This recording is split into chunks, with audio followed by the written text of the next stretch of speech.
Ang aklat na ito ay naglalaman ng mga tuntunin sa pagsamba at mga seremonyang panrelihiyon sa Israel noon at tuntunin ng mga saserdote sa pagsasagawa nito.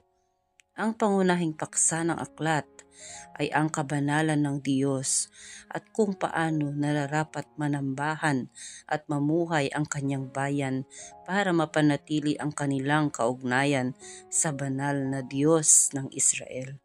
Matatagpuan sa Kapitulo 19, versikulo 18, ang pinakakilalang pangungusap sa aklat na ito na tinawag ni Jesus na pangalawang mahalagang utos.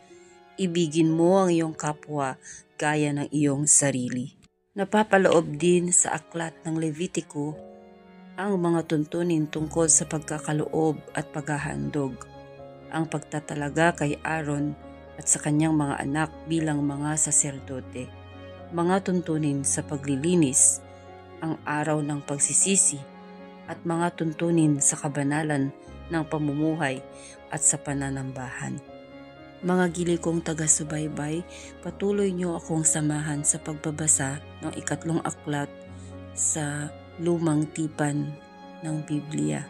Gagawin po natin ito ng mas madalas at ipinanalangin ko na matapos natin ang buong aklat ng Biblia upang magkaroon ng mas matatag na relasyon sa ating Panginoong Diyos.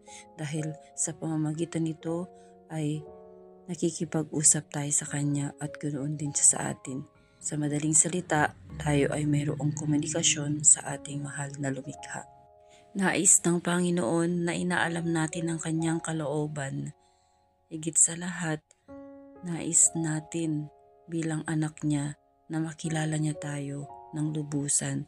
Kaya ating kilalanin rin ang ating Panginoon sa pamamagitan ng banal na Kanyang mga salita. Purihin ang Panginoon, pagpalain nawa niya tayo sa ating mga buhay.